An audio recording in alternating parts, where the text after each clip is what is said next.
Hey everyone, welcome to another episode of Getting to the Bottom Line, where I'm your host, Stephanie Smith, owner of New Light Financial Solutions, where we help business owners walk the one clear path to generating more cash in their business. And we do this by looking at 16 financial drivers of revenue, profit, and cash flow. But of course, there's always drivers of those drivers.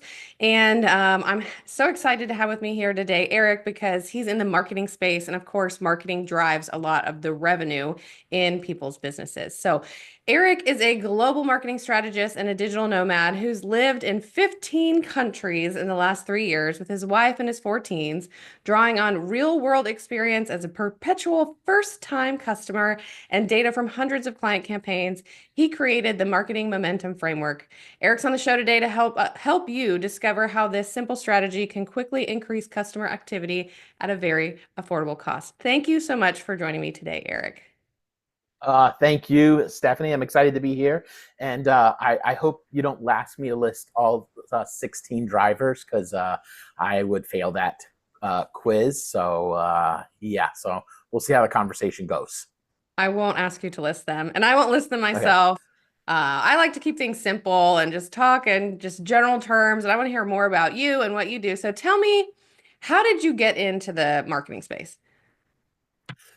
So I used to run a summer camp, and I was charged with the responsibility of getting more kids to camp.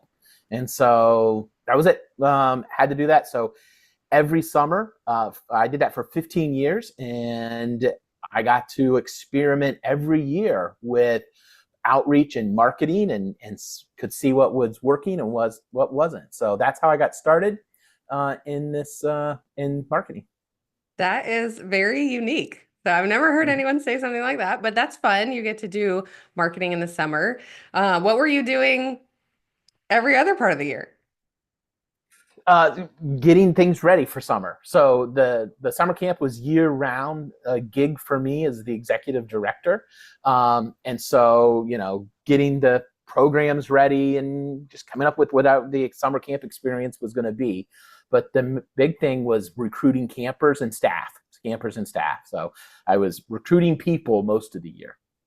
Ah, that makes sense. So obviously you've ventured out onto your own. So tell me about what it is you do today and what that looks like. Sure. So in 2016, I started building websites. My wife and I wanted to adopt, and we felt like we were being led to adopt this sibling group from Bulgaria. And so adoption, as it should be, is very expensive because there's so many checks and balances. It prevents human trafficking. So international adoption is very expensive. So we had to come up with an additional $50,000, and I wasn't going at that time. We had transitioned from camp to my wife and I planted a church. I was a pastor, and so we on a pastor salary, there's no way there's going to be an extra 50 grand sitting here. So I started building websites on the side as a way to fund our adoption. We brought our 2 kids home. 2 of our 4, we have 2 biological, 2 adopted. We brought our adopted kids home and was debt free and decided to continue the business and start a nonprofit to help other families fund their adoption. And so we recruited and installed a new senior pastor at the church, and I stepped aside from that. And now we have our nonprofit and run our business. And we realized that we could do that from anywhere. So we hit the road and started traveling. You are a busy man. But that's awesome. I love that you're giving back and everything that you're doing. So I love to hear that. But you're a digital nomad, and I know we're going to spend more time on the marketing side and what that means in business. But I want to hear a little bit about what it's like, right? On the road, 16 different countries. I personally can't imagine just like lifting my life and moving somewhere else, especially that often, especially with kids. So I'd love to hear just a little bit about it. Yeah, sure. We travel very light, so that makes moving easy. We live out of our carry-on luggage, so everybody has a carry-on backpack and then a personal size backpack that we can hook onto the front of it if need be. We did just add actually our first check bag this last time we came from the States to the United Kingdom. So we do now have a check bag, which was huge. It was like putting an addition onto the side of the house. My wife and I actually went to luggage stores and test drove luggage. Like, who does that, right? Like, it's kind of weird. Yeah, so, and we have no grand plan. We just go wherever we feel like we want to go. And it's been an amazing experience with our kids. We're just doing all this kind of cool, great, amazing stuff and just having a blast. That is fun. It sounds so fun. I can imagine you wanting to test out the luggage, right? Because you have to use it a lot going from Yeah, place to place. And before yeah, we recorded today, Eric and I met, we were talking about how because you're moving from place to place, you're always that first time customer, right? So we're talking about how marketing can impact your revenue, profit, or cash flow. Tell me what you're experiencing impacts, what you do in the marketing space and what you see and what you advise your clients on. great. Thank you so much for this. So in 2018, we took the web design business, made it a full digital marketing agency. We used to be full service, like just trust us. We know what we're doing. Give us $3,000 a month and we'll handle your marketing kind of thing. And the more we did that, the less I liked it. And the majority of the small businesses we were kind of attracting to us to work with, the business owners, they don't mind doing their marketing. Now, they don't want to be a marketer. That's not why they started their business, but they don't mind managing their social media, or they don't mind managing their email list, or different parts of it. They just get a little overwhelmed and distracted and confused on what to do and which one of these things should I focus on. And so we were looking at data, and at the same time, I started noticing, in my own life that every 3 to 6 months, we need a new barber, grocery store. Every single time one of our kids need a dentist, it's a new dentist. It's a new place to buy shoes. Our youngest son has really gotten into Rubik's Cube in the last several months. And this coming Saturday, he's actually competing in his first Rubik's Cube competition. Here over in Manchester. We're in the United Kingdom right now. But where do you go buy a Rubik's Cube in Liverpool, right? So in the States, when we were living in our passport country in Norfolk, Virginia, that would have been easy. But when you move around, you're constantly looking for everything new.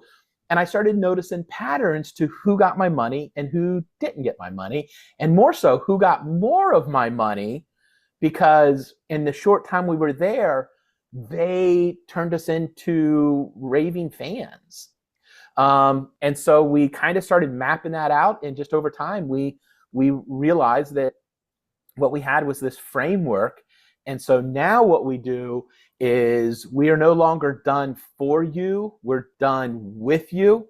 So we have an onboarding process with our clients where we learn their personality, their strengths, their brand, and then we build a very simple marketing system that includes 4 parts, which is the marketing momentum framework.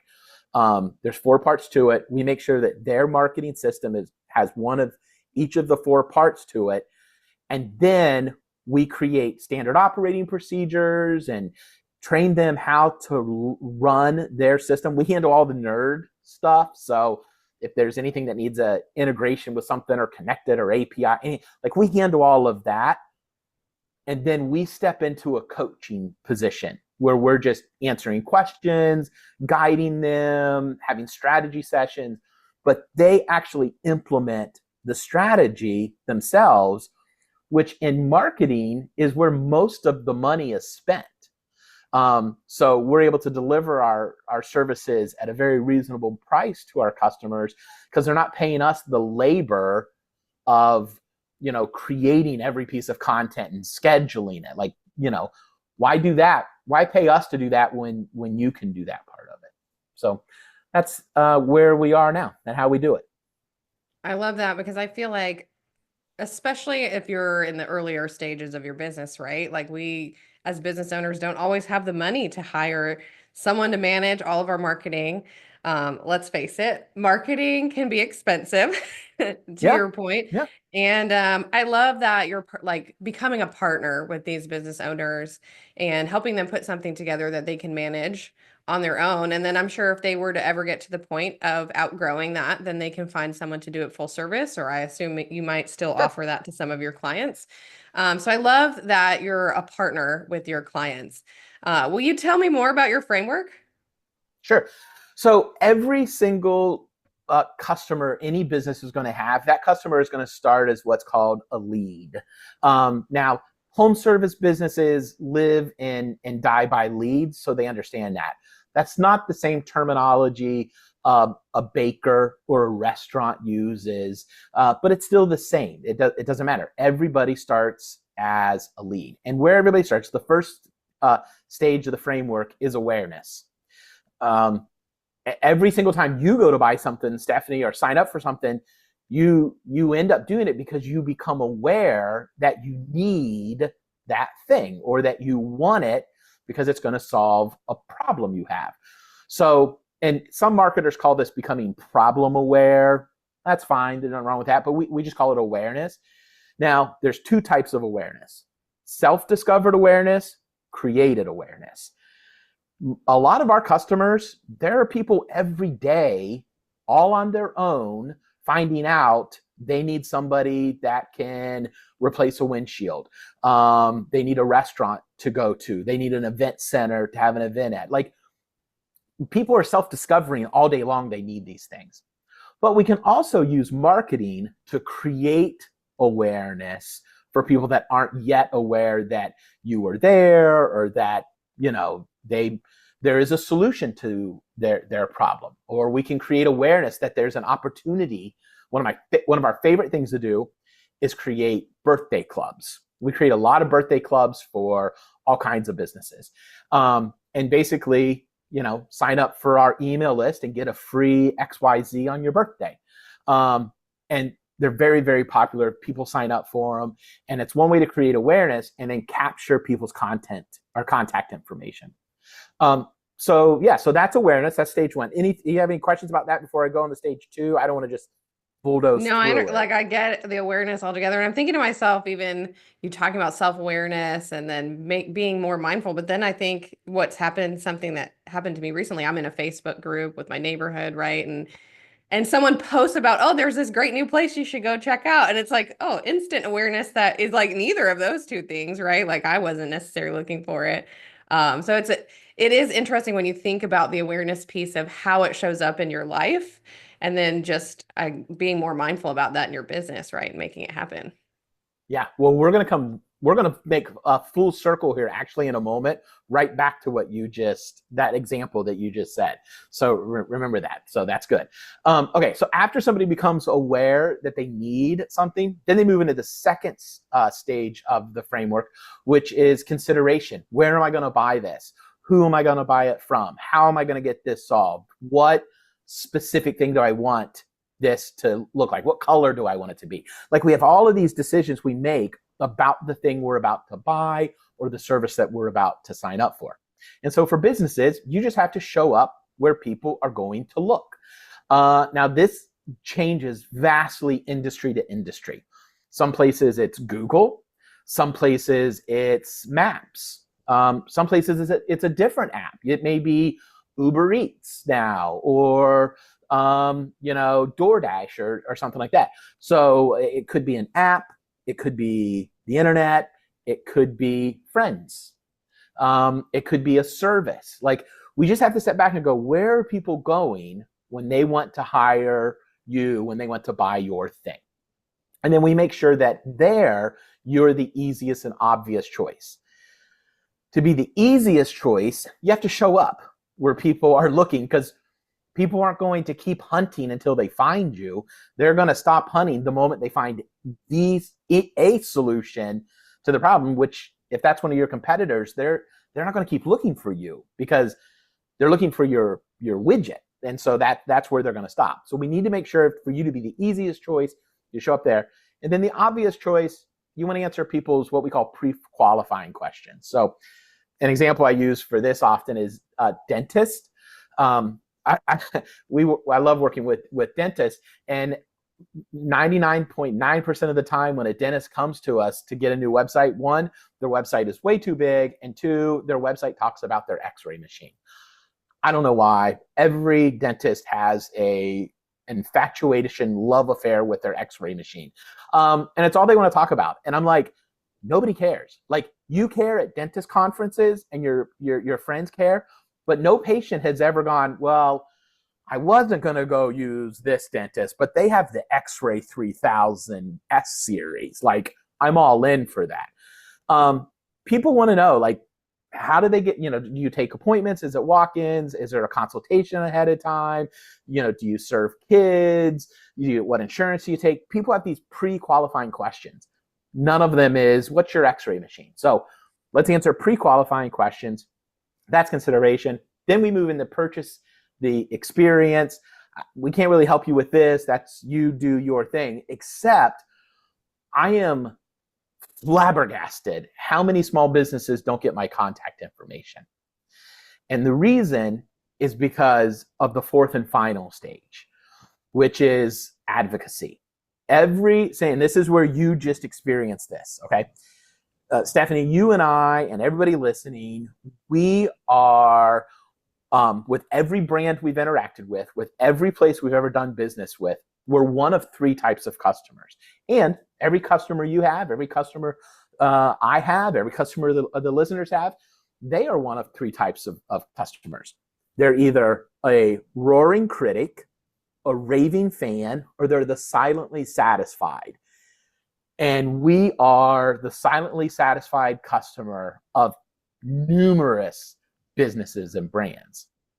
But when a company can take their silently satisfied and make them into raving fans, they post on groups like you're in and says, oh my gosh, I was just at this new place. You got to go check it out. They suddenly are now an awareness creating machine for you because you've turned them into a raving fan through your experience they've had with you.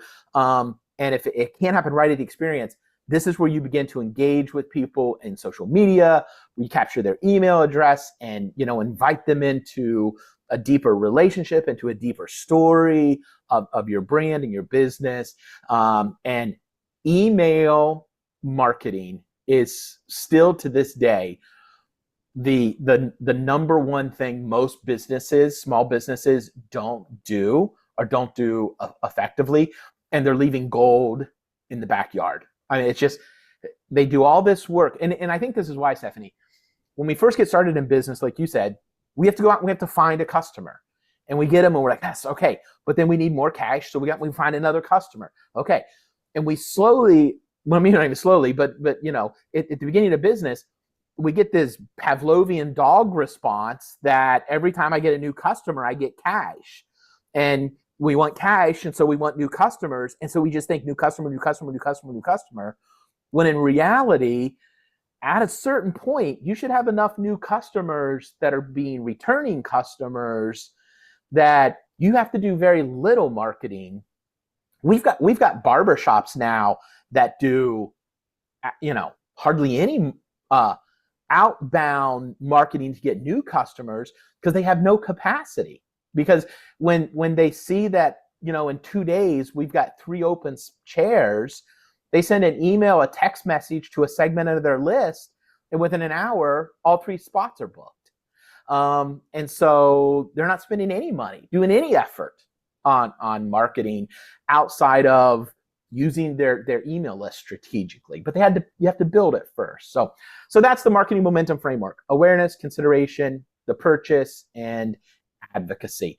And for most small business, I'm talking small local businesses, have one thing in place in each of those, and you're going to get a compound effect that's just going to blow your mind.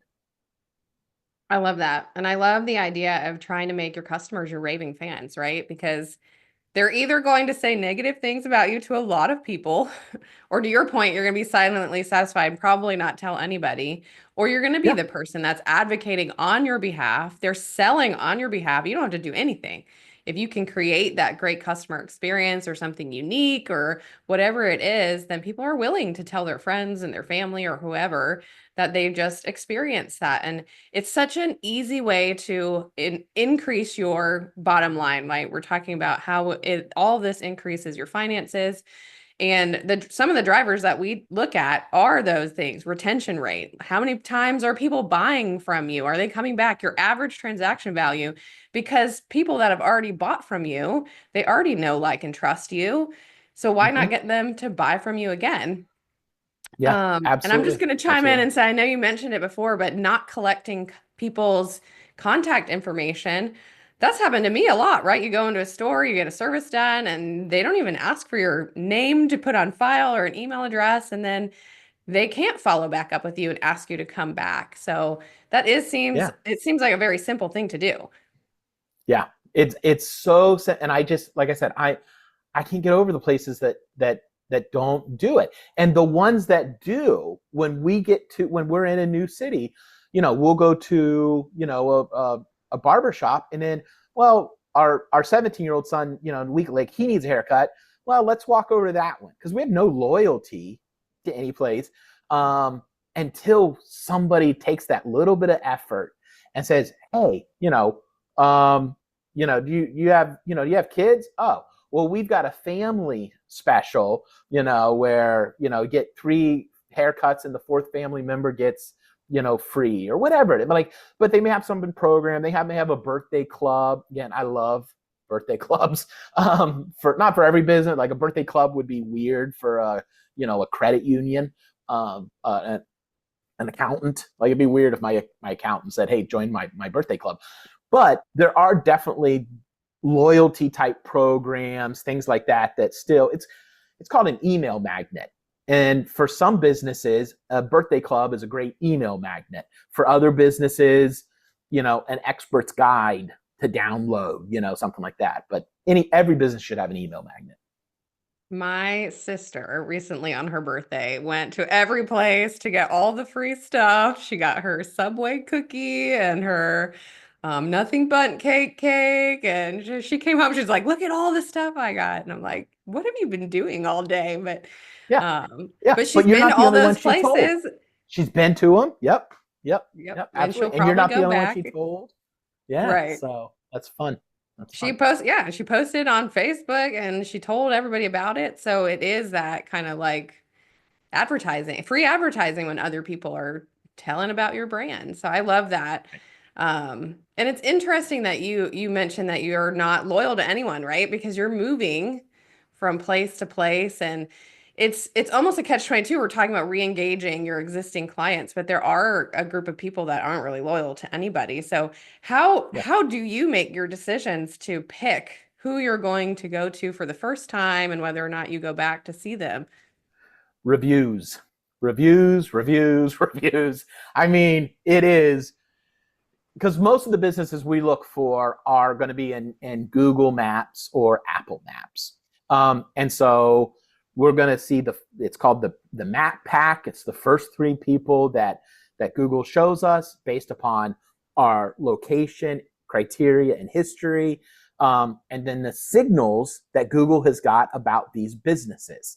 And so it's amazing. Google, if Google started charging tomorrow for Google Maps, like, people would be infuriated. It's it's this free service that people use every day to find businesses. And the last statistic I saw, even just, from the end of last year, only 25% of businesses, eligible businesses in the US, have claimed their Google business profile. Like, Wow. again, that one's kind of a crazy one to me, because people go there for like a barber. If you're a barber shop and you're not posting pictures once a week to your Google business profile, you're not going to have a barber shop that scales or thrives even. It's just going to peter out over time. And so pictures on Google, reviews. Google can now, we did an experiment. We have one of our customers is on Jewelers Row in Philadelphia. So extremely competitive market. A street in Philadelphia, Pennsylvania, full of just jeweler after jeweler after jeweler after jeweler. And one of them is our customers. And so highly, highly, highly competitive. Well, they were really wanting to start to rank more for gold jewelry. And so what we did is we just started posting lots of pictures about gold or with gold jewelry in it, because Google now, through with its AI, scans the pictures and they know what's in the picture. So as Wow. it's able to say, oh, well, this place is posting pictures about gold, so we obviously know they have gold. And then we got customers, user generated content, it was called. We got, we helped them, we worked with them to train their staff that anytime they sold a gold piece of jewelry, to get the person to take a picture, and they had their Instagram stuff up on the wall, and this kind of stuff. And within a couple of months, they're outranking everybody for gold jewelry. And so it's by just posting to their Google business profile. And obviously, being the one that people look up and want to go to, you're going to be the one making more money than your competitors, right? And you're not Yep. really doing anything different. You're just making the awareness there. So I love Yeah. that. Yeah. It's Uh, in that consideration phase. Like, okay, now that I've decided I need this thing, and I go again, that's back to making you the easy and obvious choice. You're the easy choice because you're showing up where they're looking. You're the obvious choice because your reviews are so good. Your content is there. Like, it's just, you've answered my questions. And so you just become the obvious choice. so I have a follow-up question though. What about businesses like you or me in the service space, right? Is Google reviews as important as someone in that retail space? Um, yes, but not to the same volume, because most people aren't going to look at our Google business profile. So, but we pull those Google reviews over, or um, so every time we've got a sales deck we use when we're presenting somebody, our services. We've taken screenshots of our reviews and we've inlaid them there. Testimonials, dead. Like, you can't go to your website and have, this is the greatest, accounting firm I've ever used. Tammy, well, you have made that up. Like, we don't know who Tammy is. It could be your cat. Like, we just don't know.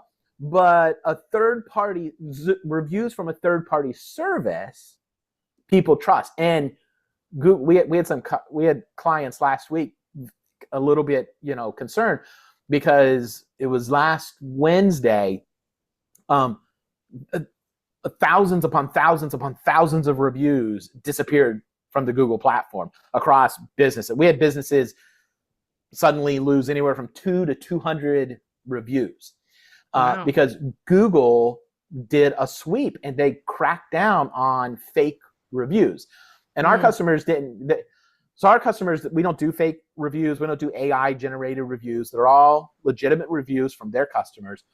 And so we had to petition for some to get some back. And then some of them, the reviews didn't disappear, just the count changed. And 2 days later, Google had all that fixed. But Google realizes people trust reviews. So they work really hard to keep reviews legitimate. And that's why it's hard to delete. Because a lot of it, but what if I get a negative review? Okay, like, you're probably essentially going to get a negative review. But most shoppers don't do critics math. 10 positive things plus one negative thing doesn't equal one negative thing. If your good reviews outnumber the occasional bad ones, most people are going to go, oh, that person was a disgruntled employee, or that's probably one of those people that's never happy. So an occasional bad review, just say, oh, I'm sorry you had a bad experience. Please call me. I'd love to help you. One, they're never going to call. The public sees that and goes, well, the business owner tried.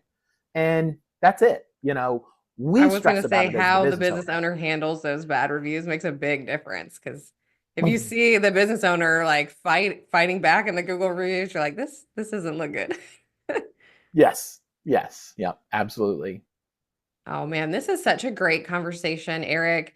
I think it's really important for everyone to really consider how they show up online.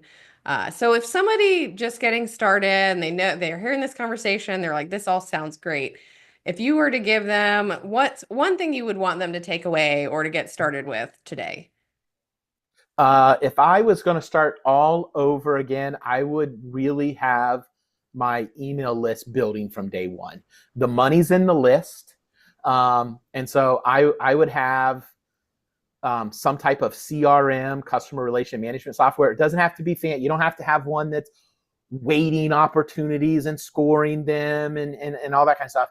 You need something that captures email, validates that it's a legitimate email and gets rid of the ones that because sometimes people type their email in wrong, or whatever. And then use that list. Reach out to people afterwards and ask them on a scale of 0 to 10, how likely are you to recommend us? Like, that's called the Net Promoter Score. That's going to give you really good proof at the beginning that you or you and your team are delivering on what the promise you want to.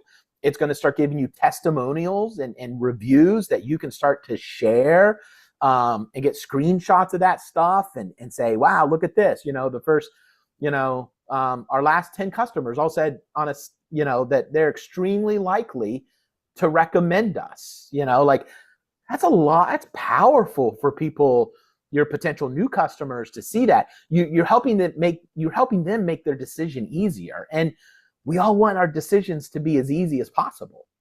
So capturing that contact information, emailing them, I would do that over social media. And then I would say the last thing is, for most local businesses, realize that your target audience isn't the world. All right. It's not even the state you live in.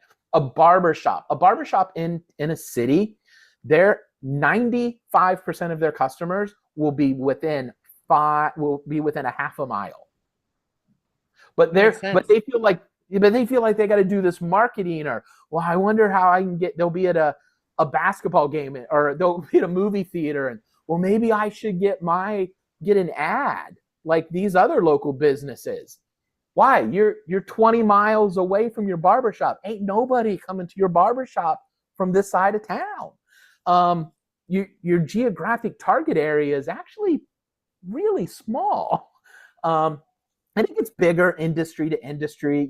Home service businesses is a little bit different. But again, as a plumber, do you want to drive 120 miles for a job site? Probably not. So your marketing doesn't have to try to reach that far. So, yeah. I love that. Makes perfect sense. And I feel like through this whole conversation for me is you're trying to make raving fans, right? Especially the local business. If you can get your customers to tell their friends to come, then that helps you immensely, right? So the whole goal is to form relationships. It's all about relationship building in business and trying to make those raving fans however you're doing it. And not just not collecting people's information. They come once, see you later, and never talk to them again, because that's not going to prompt them to come back. So this has been a really great conversation. If somebody wanted to work with you or learn more about what you do and your framework and everything, where can they find you? Well, my agency is intransitstudios.com. And what we've put together is a one-page marketing action plan that has these 4 parts to the marketing momentum journey. And we are always about simplifying and doing more of what works and less of what doesn't.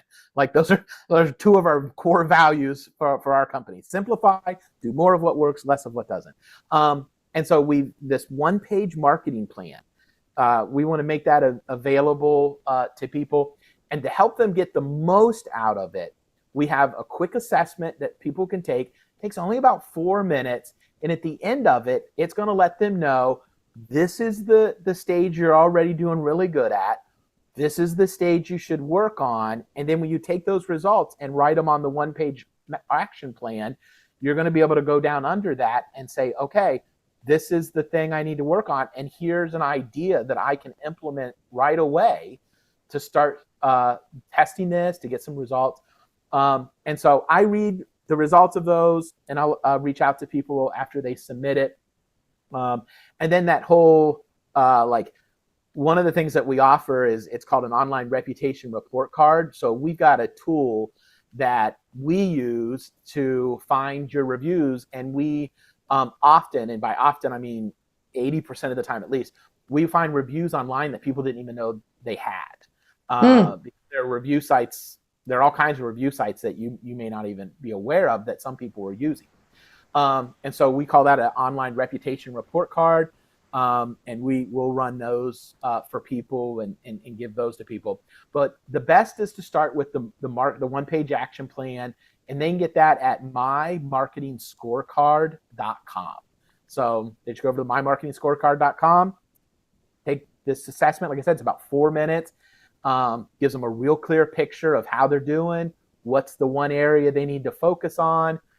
As soon as they submit that, by email, we're going to send them a link to the one-page action plan, and that's the best first step. That sounds like a really great resource for someone. So I feel like everyone should go check it out, everything that Eric has to offer. And if you're interested in learning more about me and what we do at New Light Financial Solutions, you can find us online at newlightfs.com. But that is all for this episode of Getting to the Bottom Line. I want to say thank you again, Eric, for joining me today. It was such a pleasure talking with you. Thanks, Stephanie. I enjoyed it. And thanks, everyone. I hope you join me again next time. Bye, everyone.